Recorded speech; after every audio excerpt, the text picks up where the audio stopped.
6:43 y gracias por mantenerse con la revista en 13 Costa Rica Televisión, la 101.5 FM y nuestras plataformas, diversas plataformas en las redes sociales para que hagan sus preguntas y comentarios. Y les prometemos que ayer en una oportunidad con uno de los temas no pudimos pasar esos comentarios, en el otro sí, pero les prometemos que este tema que sabemos que es de enorme interés, vamos a pasar esas consultas y esas opiniones de ustedes. Como veíamos y escuchábamos en la información, hay preocupación, ¿verdad? Hay preocupación, no alarma, dice el director de pensiones de la Junta de Pensiones del Magisterio Nacional, pero lo cierto es que en 14 años se va a utilizar la reserva para pagar las pensiones. ¿Qué es lo que está sucediendo que va a generar, se está generando esa situación? E igualmente el superintendente de pensiones dijo que es preocupante que en un futuro régimen de pensiones no tenga la rentabilidad suficiente, ¿verdad? Para cumplirle a los afiliados como sucede en la actualidad. Bueno, ¿qué es lo que está pasando con las operadoras de pensiones? ¿Qué es lo que está pasando con regímenes especiales de pensiones como el del Magisterio Nacional? Y bueno, para hablar sobre ese tema nos acompaña esta mañana Roger Porras, director ejecutivo de la JUPEMA, a quien le damos la bienvenida, y Álvaro Ramos, superintendente de pensiones, para poner en perspectiva este tema que es muchísimo más amplio que solo el régimen de pensiones del Magisterio Nacional. Don Roger Porras, usted decía en la información que acabamos de transmitir que no, vamos a ver, sin embargo, dice usted que la práctica no es alarmista. El hecho de que se utilice la reserva para pagar pensiones es común en los regímenes privados o especiales. Es importante aclarar que existen dos regímenes de pensiones del magisterio. Sí, sí. Transitorio de reparto. El de reparto, o sea que, y el de capitalización. El de capitalización se generó desde el 94, 1992. Y ese es un fondo que, como su nombre lo indica, capitaliza las cotizaciones. El de reparto no hacía nada de esto, ¿verdad? Y se hizo aquella famosa huelga en los 90 durante la administración Calderón que generó estos cambios. Bien, ese fondo de capitalización es el que está, sobre el cual habría que tomar recursos en el 2033. ¿Usted podría explicarnos, tal vez, don Roger, la explicación técnica de por qué se está produciendo esto y por qué no es alarmista que se vaya a producir esto? Sí. Buenos días. Bueno, muy buenos días a don Álvaro, a usted, muchísimas gracias por invitarme a este programa. Y muy importante lo que usted señala, bueno, dos temas. En primer lugar, efectivamente, como bien se señala, la Junta administra dos fondos de pensiones. A partir de 1992, todos los trabajadores de la educación que ingresaron a laborar al sector pertenecen al régimen de capitalización colectiva, que es un régimen que administra de manera completa la Junta. Cuando decimos que lo administra de manera completa, estamos diciendo que la Junta cobra las cotizaciones, conforma la reserva, hace las inversiones y paga las pensiones. Entonces, como lo decimos en JUPEMA, la responsabilidad de la sostenibilidad de ese régimen es de todos los trabajadores de la educación costarricense. Y tal vez para poner en dimensión el tamaño del fondo, el fondo tiene una reserva similar a la que puede tener el régimen de invalidez, vejez y muerte. ¿Cuánto es?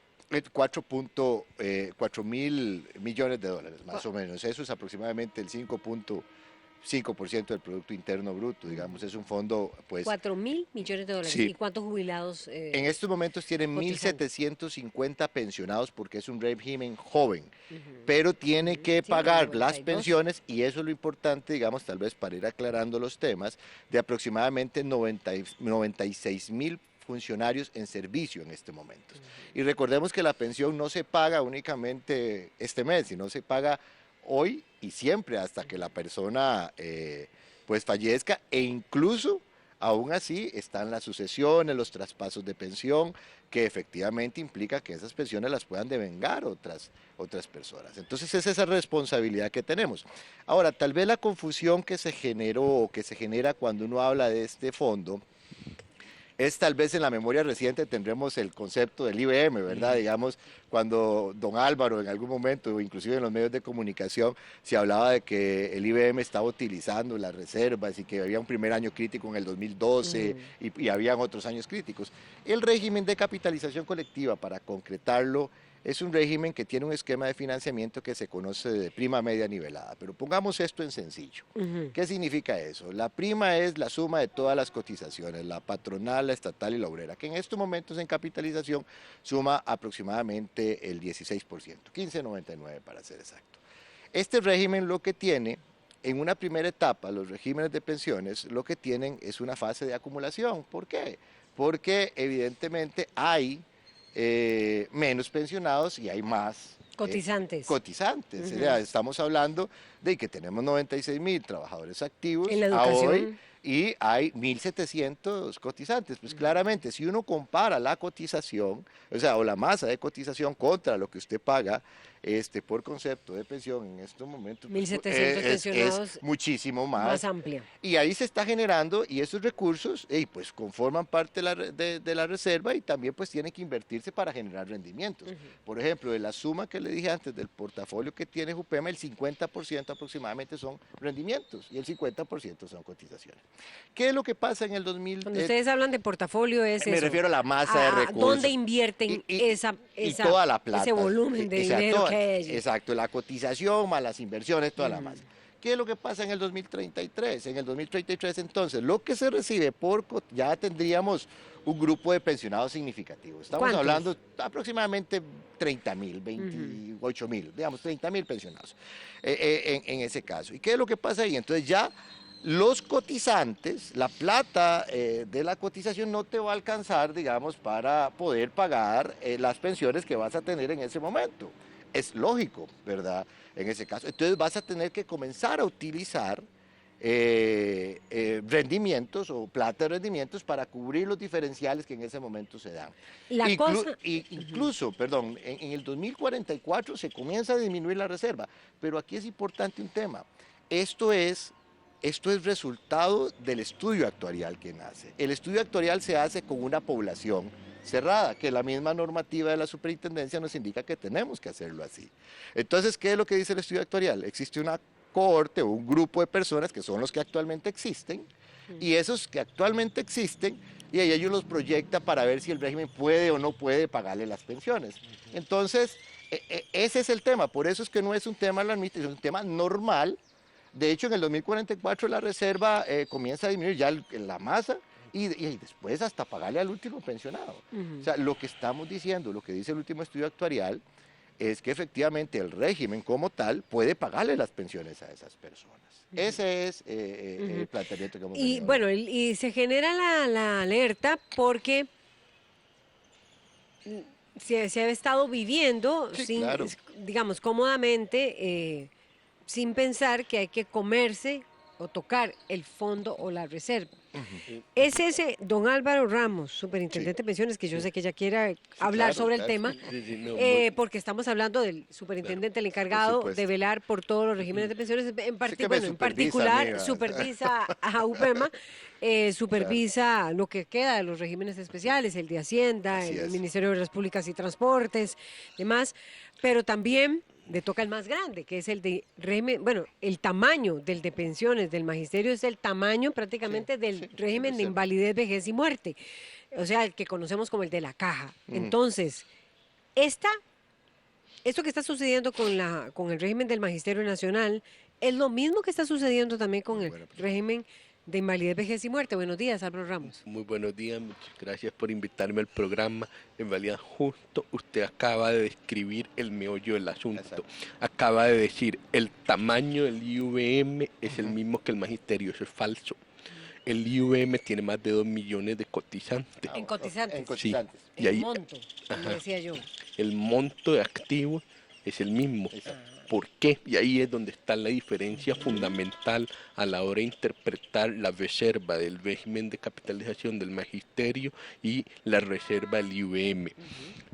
Usted podría, si quisiera, es un ejercicio medio complejo, pero se puede tratar de descomponer la reserva del magisterio en lo que podríamos llamar los beneficios ya devengados por los quienes cotizan, es decir, un maestro de 50 años, está a tantos años de pensionarse, ya devengó beneficios. Evidentemente una persona que ha hecho un aporte significativo al fondo y que con toda justa razón espera recibir una pensión eventualmente.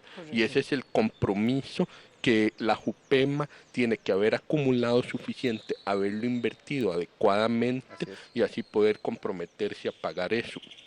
Eso sería, digamos, el número actuarial línea base. Pero además uno podría hablar de una especie como de reserva, que, bueno, pueden pasar eventualidades económicas, demográficas, pueden pasar muchas cosas, y entonces la JUPEMA no puede ir, digamos, a filo de agua, sino que tiene que tener un poquito más, ¿verdad? Para ya decir, ok, si pasa algo, yo hago un colchón, exactamente. Entonces, estamos separando lo que efectivamente se va a pagar del colchón. ¿Qué es lo que pasa con JUPEMA? JUPEMA tiene las dos cosas. Tiene todo lo que se está comprometiendo a pagar más un colchón. O por lo menos eso es lo que actuarialmente debería estar diseñado. En el caso del IUV, en el caso de la caja, no. La caja lo único que tiene es el colchón. Sí, por eso es que la caja tiene 4.000 millones de dólares, porque ese es solo el colchón. Todo lo que está pagando lo hace bajo lo que se llama un esquema de reparto, no hay capitalización. Entonces todo el dinero que están recibiendo los pensionados viene directamente de los asalariados, ese no es el caso de JUPEMA. Por eso cuando la gente dice se tocó la reserva del IUVM, todo el mundo se pone nervioso, porque todos estamos claros que la naturaleza de la reserva del IUVM es meramente colchón ante coyuntura, mientras que la reserva de el régimen de capitalización, valga la redundancia, es una reserva capitalizada. Tanto así que la verdadera dimensión del IUVM, si tuviera todo el capital equivalente a la JUPEMA, probablemente debería ser 50, 60 mil millones de dólares en vez de 4.000 millones de dólares. O sea, para que vea las proporciones, por eso es que parecen regímenes... Explíqueme otra vez eso que acaba de decir. O sea, sí, si usted calculara todo el compromiso que tiene el IUVM por pagar las pensiones, y lo trae a valor presente y lo tuviera que capitalizar, probablemente tendría que ser 120 puntos del PIB y lo que tiene es como 8. Si quiere hacer los números muy rápido, 5,5. Sí. del PIB, Sí, más o menos. Bueno, porque es un poco más grande que ustedes, pero sí, bueno, digamos 7 puntos del PIB y debería tener 110, 120 puntos del PIB. Esto ocurre así porque se fue tomando una decisión los últimos 70 años que en vez de ser un régimen plenamente capitalizado, se convirtió en un régimen de reparto. Curiosamente, al puro principio sí era un régimen de prima nivelada, como el de ellos, pero se fue distorsionando hace 70 años, no ahora. Ese es un primer punto. Entonces, por eso es que cuando hablamos de tocar la reserva del IUVM, estamos hablando de un animalito muy diferente a cuando hablamos de tocar la LVCC. A modo de analogía, si lo quiere ver más natural, piensa en su ropa. Usted está acumulando en este momento como asalariado y algún día se va a pensionar. ¿Y de dónde va a salir el dinero de su pensión? De su reserva, de su acumulación. ¿Y a usted le parece raro que se toque la reserva? No, porque está desacumulando. El de ellos se parece más a eso que al del IUVM. Entonces esa es como la distinción fundamental que hay que hacer. ¿Por qué está pasando eso con los regímenes de pensiones? Finalmente el de la caja toca todo el tiempo la reserva, ¿o no la está tocando? En este momento, sí. En este momento la está tocando. Sí. El de la caja está tocando la reserva. El del Magisterio Nacional, que es de capitalización, llegará a tocar reserva dentro de 14 años. ¿Por qué los regímenes de pensiones están tocando actualmente o tocarán reservas? ¿Qué es lo que está pasando? ¿Es el comportamiento de la población? ¿Es el hecho de que cada vez más las personas van a vivir más? Sí. ¿Es eso? Y cada vez hay menos personas jóvenes. Por cierto, hoy dan un informe, el Estado de la Nación, de cómo está la tasa de natalidad en nuestro país, a propósito. Y este es uno de los países en los que cada vez nacen menos personas, ¿verdad?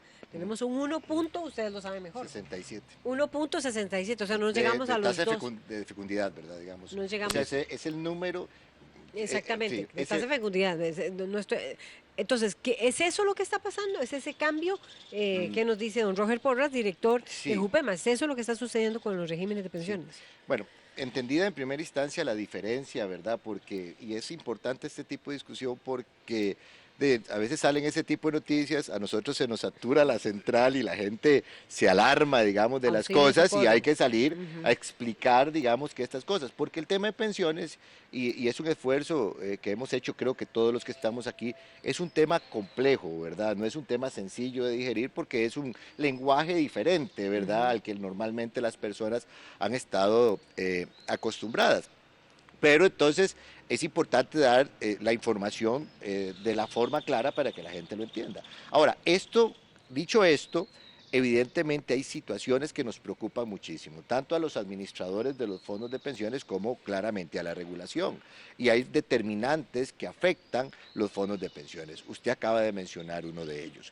Claramente, en Costa Rica, la tasa de fecundidad, que es el promedio de hijos que puede tener que por mujer en edad fértil, ¿verdad? En este caso es de 1.67. Digamos, la tasa de reemplazo poblacional en nuestro país, la tasa de reemplazo poblacional puede ser de 1.2. Evidentemente eso va a tener un efecto sobre los regímenes de pensión. ¿Por qué? Porque si nacen menos niños, eventualmente la población activa que va a contribuir a soportar los regímenes de pensión va a ser menor. Entonces, claramente vas a tener una población pasiva, digamos, pasiva en el sentido, porque siempre me hacen la corrección los pensionados del magisterio, o sea, nosotros no somos pasivos, somos activos, digamos, pero me refiero yo en el sentido de que no están laborando, digamos, en Correcto. este caso, y vas a tener un grupo menos de personas que sostiene ese. En ese momento, ¿cuántas personas sostienen el régimen del Magisterio Nacional y cuántas lo sostendrán en el Vamos a ver, 2036? Ya le voy a preguntar eso a Álvaro nosotros Ramos. tenemos 96.000 activos, tenemos 1.750 pensionados. La cantidad de pensionados máximos nosotros las vamos a tener en 1952 como 68.000. Entonces, no sé si me explico, nuestra relación en ese caso con el estudio actuarial actual es esa. El tema es que de ahí, esto es un estudio actuarial, es una fotografía de un momento determinado. Correcto. Las cosas van a ir cambiando con el tiempo en ese momento. Entonces, por eso siempre hay que hacer evaluaciones. Claramente, si hay menos niños, eventualmente va a haber menos estudiantes en las escuelas y eso claramente va a tener un impacto sobre el número De cotizantes. de cotizantes. El otro gran problema es, y yo sé que don Álvaro ya me va a hablar de la relación en la caja, porque ya la Contraloría General Sí. de la República dio ese dato. Actualmente están cotizando 6 para una pensión, Así es. ¿verdad? Pero ya en las proyecciones que se han hecho va a ser 2 para una pensión o 3 para Menos. una pensión. No, Menos, todavía. uno Menos. por uno. No, no llega a bajar tanto, pero todos los rangos están entre 1.3 y 1.5. 1.3 para una pensión. Pero el otro gran problema que me indicaba un día de estos un economista es que hay más, vamos a ver, hay menos personas sosteniendo, las personas están viviendo más, están naciendo menos, pero además la población joven es la más desempleada. Sí. O sea, es la que menos puede no está cotizando. Ujú. El desempleo en las personas jóvenes me parece que la media está en 9.5 y en las personas jóvenes está en 25%. Así es. Es la otra gran razón. Hay menos personas desempleadas. Y pienso en educación, don Roger Sí. Porras, que si hay menos estudiantes, habrá Claro. menos trabajadores en la Así es. educación, Así es. ¿verdad? Entonces, bien, don Sí. Álvaro Ramos, superintendente No, sí. de pensiones. Efectivamente, el factor más determinante en todo estudio actuarial y en la evolución de un sistema de pensiones es el tema demográfico, más incluso, digamos, que temas de tasas de interés o de cómo se invierta o lo que sea. Y eso me lleva de nuevo, por eso la voz de alerta que damos en el caso de ya estar tocando las reservas de la caja, porque lo grave de tocar las reservas de la caja cuando todavía hay 6 trabajadores por pensionado es que entonces eso hace más que evidente que cuando haya 1,5 trabajadores por cada pensionado, pues no va a alcanzar. ¿Verdad? Si ya cuando todavía hay 6 ¿Puede por no cada alcanzar cuándo, don Álvaro Ramos, superintendente de pensiones? no, a ver, de cualquier análisis que se haga, la reserva se extingue en algún momento entre el 2030 y el 2041, digamos. Podemos debatir en cuál momento, pero que se extingue si no se hace ninguna modificación, pero eso a mí nunca ha sido lo que me ha inquietado tanto de la extinción de la reserva y la necesidad de empezar a aumentar mucho las cotizaciones. Lo que me pone nervioso es cuánto las vamos a aumentar. Y entonces ahí todos los estudios apuntan, de nuevo, pueden discrepar entre sí, pero todos los estudios apuntan a que si no se hace ninguna modificación de los beneficios, algún día en el estado estacionario, es decir, en el momento en que ya se estabiliza el sistema, va a estar arriba del 30% del salario, solo las pensiones. Dar el 30% del salario para las pensiones. Ajá, y eso es lo que yo digo, digamos, la gente enfoca mucho en qué momento se agota la reserva. Si yo le dijera, mire, la reserva se agota, pero usted va a pagar 13% del salario, entonces, bueno, no me importa, pero es muy diferente cuando yo le digo, se va a agotar y usted va a pagar 30% del salario. ¿Verdad? Ahí es donde hay una distinción muy importante. Y ese otro elemento, el hecho de que los jóvenes no estén cotizando porque el desempleo se está dando sobre todo en la población joven, ¿influye? Me parece que son factores más del mercado laboral. Hay temas, a mí me parece que hay un tema importante ahí. Es cierto, el factor demográfico afecta, ¿verdad? En términos de la disminución en tasas de natalidad, tasas de fecundidad.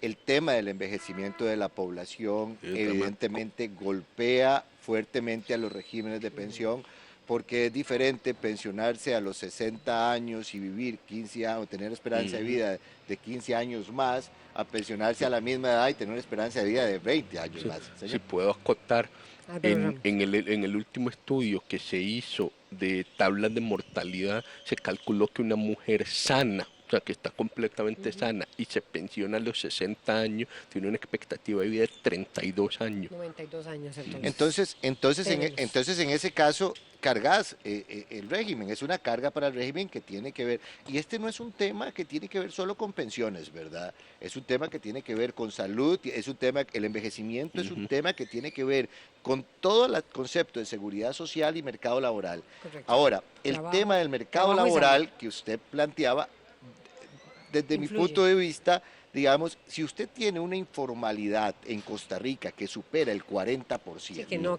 cotizan, que no está cotizando, informales, pues evidentemente eso genera, digamos, un problema. Esta gente debería de estar cotizando. Y don Álvaro tiene un tema que me parece que ahora ha mencionado, porque lo he escuchado en otros lados, que es el tema de los tipos de trabajo, digamos, que ahora hay también, ¿verdad? O que van a haber en el futuro. La automatización. Entonces, el mercado laboral genera eso.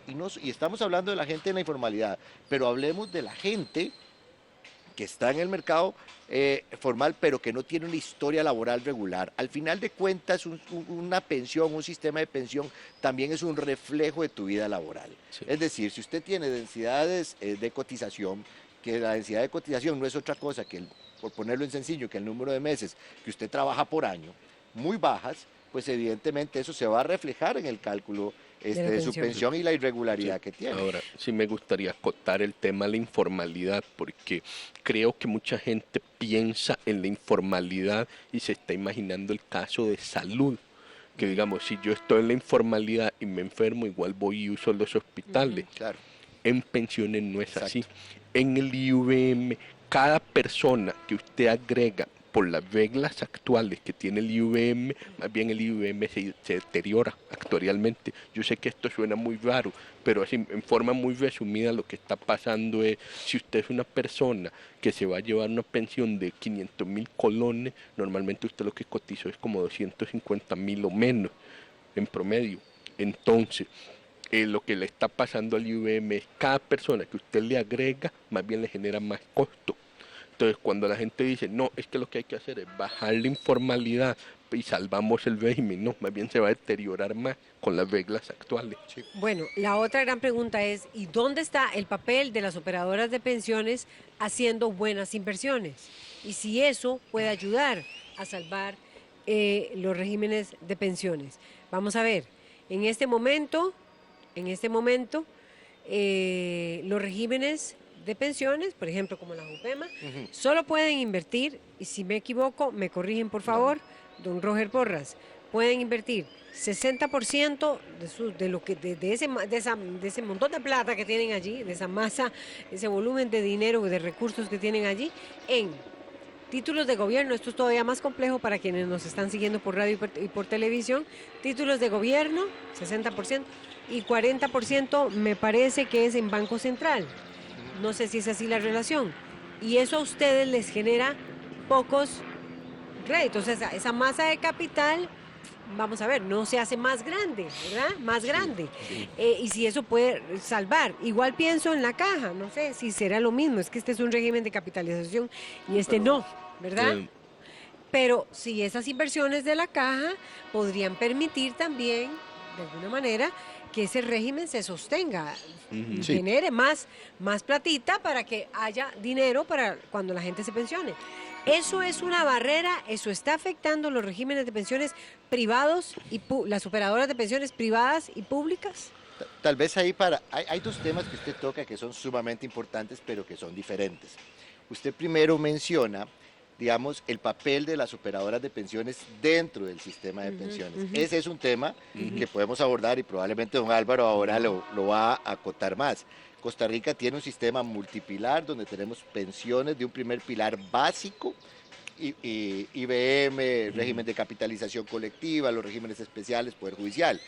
Y con la ley de protección al trabajador, que ahora podemos hablar un poco más de eso, se genera un segundo pilar y un tercer pilar también, que es del voluntario, que es el de las operadoras de pensiones que vienen a complementar, es el régimen obligatorio de pensiones complementarias, el primer pilar. Esa es la concepción, digamos, más general del tema. Entonces, evidentemente, las operadoras de pensiones vienen a generar un complemento adicional a la pensión básica, digamos, para efectivamente, pues puedes tener un mejor ingreso. Y el otro tema, que también es de igual importancia, que me voy a referir yo concretamente en este momento, es efectivamente a las posibilidades de inversión que tenemos los fondos de pensiones. En la Junta de Pensiones, las limitaciones que nosotros tenemos de inversión se refieren más bien a la imposibilidad de poder invertir, por ejemplo, fuera de nuestras fronteras, de hacer inversiones en el exterior. Así es. Digamos, o nosotros hemos hablado de hacer inversiones en obra pública y privada, que ahí tenemos una... Que eso se ha hablado muchísimo. Que ahí tenemos una discusión. Y entonces, la rentabilidad de los regímenes de pensión sí es importante para los regímenes. Porque la rentabilidad es importante porque se usa para pagar pensiones. Por eso, si eso los puede salvar es la pregunta. Ayuda, evidentemente, y nosotros tenemos que tener una tasa de rentabilidad mínima para pagar todas estas pensiones, que en el último estudio actuarial es de 5,5%, digamos, real, ¿verdad? La tasa actuarial. Entonces nosotros tenemos que tener una rentabilidad mínima. ¿Qué es lo que pasa en Costa Rica con las posibilidades de inversión? En Costa Rica hay muy pocos emisores, o sea, hay muy poca oferta de opciones de inversión. Donde ustedes puedan invertir. Exacto. Es poco. Y estamos hablando que principalmente el 80% de las emisiones, más o menos, están concentradas en el Ministerio de Hacienda, Gobierno y Banco Central, con los riesgos asociados que esto implica, solo el hecho de la concentración, ¿verdad? Y evidentemente en una situación fiscal como la que vivimos en nuestro país, pues claramente los fondos de pensiones, estar concentrados en un solo emisario es complicado. Los fondos de pensiones en general en nuestro país tenemos una alta concentración en el sector público. Digamos, es por las características, y estoy hablando de operadoras y de nosotros. Entonces, en ese caso, pues evidentemente hay que diversificar el portafolio para, digamos, diluir los riesgos. Y donde ustedes puedan invertir, Exacto. Porque ustedes creen que eso puede servir. Claro, no, y es fundamental, es fundamental. Yo sé que hay diferencias con don Álvaro Ramos, pero le prometimos a nuestros seguidores en las redes sociales que íbamos a leer sus comentarios. Don Álvaro, usted ahora inmediatamente comenta lo que está diciendo, replica don Roger Porras, pero hay comentarios y ya los paso a leer porque también hay preguntas en esas opiniones. Voy de inmediato entonces con don Mario Villalobos, dice lo siguiente: esto de que se vayan a usar en el 2033 los intereses para cubrir el pago es el resultado de un estudio que tiene muchos supuestos. Eso puede suceder antes o después de esa fecha. Es casi como adivinar qué va a salir en la lotería en el año 2033. Ese es uno de los comentarios. El otro, Mauricio Alfaro dice: un informe reciente de la Contraloría General de la República en un informe reciente se proyecta una reducción importante en la inversión en educación debido a la disminución en la población de niños y jóvenes. ¿Cómo se integran proyecciones como esa en los estudios actuariales Claro. de la JUPEMA? Era lo que ahora le comentaba a don Roger Porras. Y Mauricio Castro dice, ¿cuál será el impacto futuro de la automatización y robotización de las actividades comerciales en los sistemas de pensiones? Bueno, eso es el tema ese es el tema de don Álvaro Ramos, superintendente de pensiones. Estábamos hablando también, y ya ustedes responden estas preguntas, no sé si don Álvaro quiere de inmediato referirse al tema de que puedan invertir en otras, tengan otras alternativas de inversión, entre ellas obras de infraestructura, que es lo que plantea JUPEMA, en donde hay diferencias con la superintendencia, como carreteras, como proyectos hidroeléctricos, no, pero sí carreteras y demás, otro tipo de inversiones de ese tipo, para salvar los regímenes de pensiones. Don Álvaro Ramos. Sí, muchas gracias. Tal vez para ampliar en la parte de las operadoras, que era la primera sección de su pregunta, el tema es, el sistema multipilar se diseñó para que fuera muy compartamentalizado. Es decir, la JUPEMA puede entrar en problemas, el IVM puede entrar en problemas y la operadora no tener ningún problema. Porque su pensión complementaria está completamente separada. Lo que pasa es que, claro, la forma en que está diseñado el sistema, la mayoría de las personas estará esperando recibir, no sé, 50, 60% de su salario en la básica y 15% de su salario en la complementaria. Entonces, si la básica entra en problema, flaco consuelo va a hacer que te diga, mira, pero hay un 15% ahí que está saludable. De pensiones. No sirve, digamos, necesitamos hay que salvar que la parte básica sistema, tiene que estar sana. Pero sí es muy importante que aun si la parte básica entra en problema, la complementaria va por otro lado. Ese es un primer punto. Precisamente para eso se diseñó, para suplementar un poco la posibilidad de que hubiera problemas en las básicas. Número 2, en el tema de rendimiento, esencialmente yo lo que digo, mire, si usted va a diversificar, me parece fantástico, digamos, la superintendencia apoya 1000 por 1000 todas las gestiones de la JUPEMA en la dirección de diversificar más sus inversiones. Con lo que yo quiero tener cuidado y a lo que le pongo mucha atención es al lenguaje de voy a diversificar para mejorar mi rendimiento. No, eso no es normalmente lo que pasa. Lo que normalmente te pasa es que mejoras tu relación rendimiento-riesgo. Pero comúnmente, dada la coyuntura de Costa Rica, que tenemos tasas de interés muy altas, y es algo que nuestros oyentes y nuestros televidentes viven todos los días, pagamos tasas de interés altas en nuestros préstamos, la misma lógica va a que la JUPEMA, cuando invierte en Costa Rica, está recibiendo tasas de interés relativamente altas relativo al mundo. Pero ¿qué es lo que está pasando? Que hay un riesgo implícito. O sea, ¿por qué estamos pagando tasas de interés altas? Porque somos un país riesgoso. A nivel mundial nos consideran un país que no cumple con el criterio de grado de inversión. Entonces, bajo esa lógica, cuando usted se diversifica, al menos en nuestra coyuntura, yo esperaría más bien que los rendimientos bajen, no que suban. Van a bajar. ¿Por qué? Porque estás aumentando la seguridad. Si don Roger se va afuera, al exterior, a buscar rendimientos más altos que en Costa Rica, más intereses. Sí, van a hacer cosas muy riesgosas, muy a nivel internacional. Don Roger Porras ya quiere replicar y recuerden, preguntas por contestar. Sí, hay varios temas. Evidentemente, el perfil, vamos a ver, no es que nosotros, los fondos de pensiones, invertimos en lo que queramos. Evidentemente, hay toda una normativa para poder establecer las inversiones desde los comités de riesgo, los comités de inversiones, toda la normativa emanada por CONACYF, y que don Álvaro sigilosamente vigila que nosotros efectivamente estemos cumpliendo.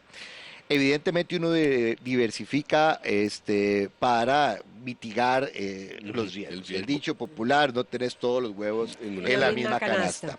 Lo que pasa es que nosotros, y claramente nuestro perfil de inversión es conservador. Digamos, en una de las discusiones que tuve un día de estos, porque estas discusiones las tenemos al interno de la Junta, mira, es que se van a ir a Wall Street a especular y nosotros no hacemos eso como fondos de pensiones, ni podríamos hacerlo, digamos, como fondo de pensiones, pero nuestro perfil y por la regulación.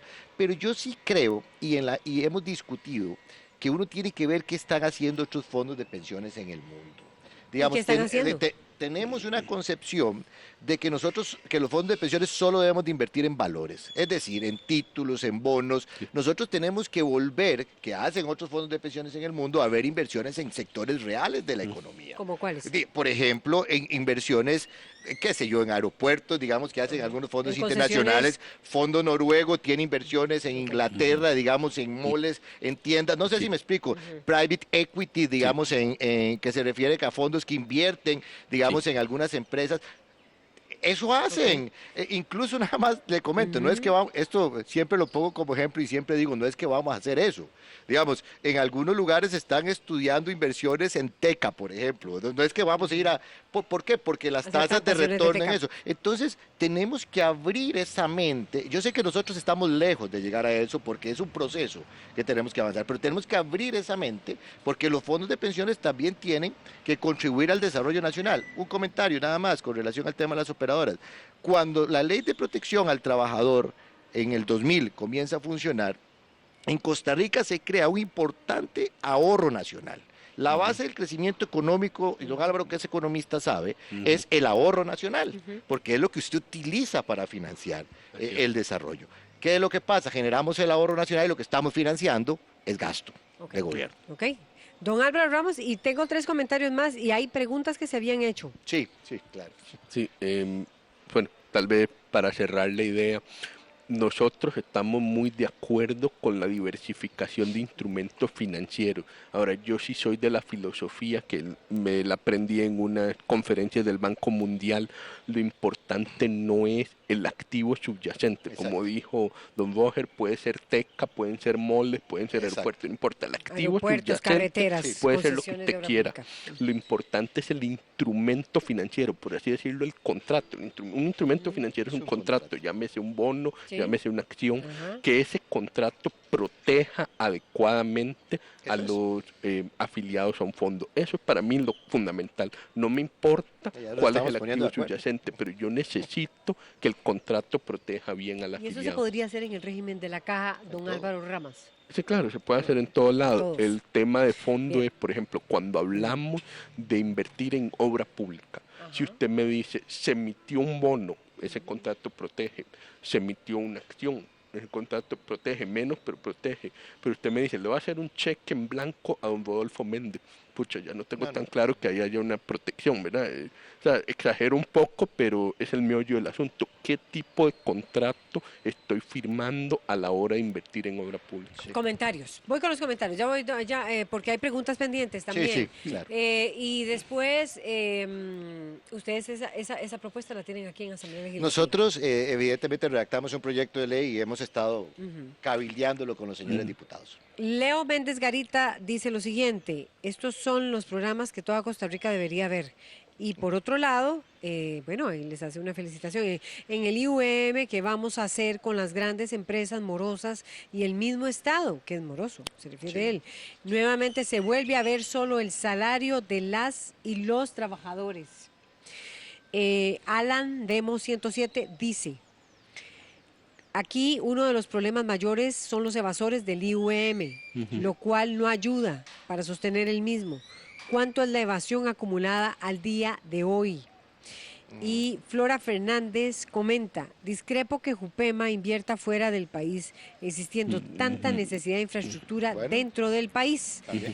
Bueno, sí, Sí. don Álvaro Ramos, Sí, tal superintendente. vez como un comentario a quienes están preocupados por los evasores.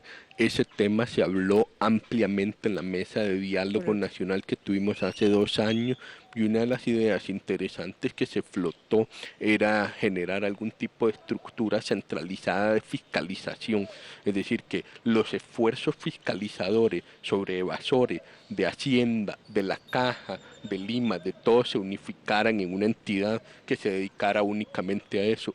No sé si es la mejor solución, pero como para decirle a quienes nos oyen, sí es un tema que se ha estado analizando ¿Y se sabe como de cuánto solución. es la evasión en la caja? Y lo otro, que el otro evasor es el Estado. Y lo que la inquietud es, ¿por qué concentran todos los trabajadores cuando hay otros evasores?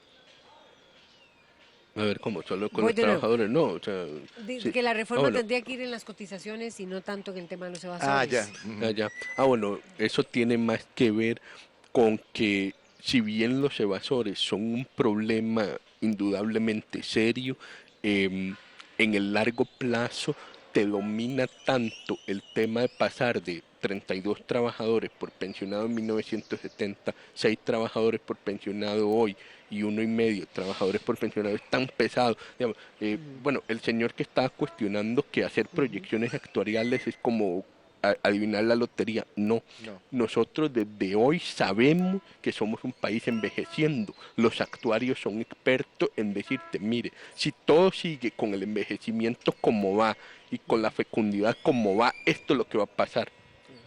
Obviamente puede pasar cambios y por eso es que la JUPEMA, por ejemplo, la JUPEMA, debo felicitarlo porque son de los más responsables en eso. Todos los años están constantemente actualizando de manera profunda su estudio actuarial. Y Sí. Tenemos que cerrar ya, don Roger Porras. No, muy rápidamente. Hay un tema, el tema de la evasión, incluso en Magisterio Nacional, preocupa porque nosotros, el régimen de capitalización colectiva también cubre a los centros educativos privados de primaria y secundaria. Y ahí hay evasión. No es posible, por ejemplo, que nosotros tengamos que meter en un proyecto de ley, que está metido en un proyecto de ley, que la Dirección de Centros Educativos Privados del MEP exija como requisito el estar al día con la seguridad social. ¿Cómo es posible que eso tenga que estar metido en un proyecto de ley? Desde el 2014 nosotros le planteamos eso al Ministerio de Educación Pública, incluso en esta misma, al MEP, actualmente también lo hemos vuelto a plantear, y no es posible que nos digan que tiene que estar en un proyecto de ley. No sé si me explico, a veces son cosas que uno no comprende cuando es totalmente básico que la persona que trabaja cotice y que el patrono le reporte esas cotizaciones a la gente. Pero son temas que efectivamente se tienen que resolver. Y muy concretamente con las inversiones con la Estado parte... e irse afuera. Bueno, Infraestructura con la irse parte afuera. actuarial. Vamos a ver, el estudio actuarial o los estudios actuariales no se hacen hoy y ya quedan ahí. Tienen que hacerse Permanentemente. constantemente porque, como dicen los actuarios, es llevarle los síntomas y el pulso a un paciente Así es. y que el paciente es el fondo de pensiones. Yo comparto con la señora lo siguiente, en Costa Rica hay grandes necesidades de inversión y tenemos que ver cómo nosotros podemos, bajo la adecuada administración de riesgos, invertir en eso. Pero eso no es excluyente de la necesidad de tener un mercado más amplio. O sea, Costa Rica es un mercado pequeño y los fondos de pensiones cada vez son más grandes. Y ese mercado más amplio es el mundo. Bueno, gracias Álvaro Ramos, superintendente de pensiones. Gracias a Roger Porras, director ejecutivo de la Junta de Pensiones del Magisterio Nacional. Vamos a una pausa. Uber tendrá que pagar 13%. ¿Qué significa eso? Eso estaban diciendo aquí en la Asamblea Legislativa. Las explicaciones de cómo se va a realizar ese cobro las tendremos después de esta pausa.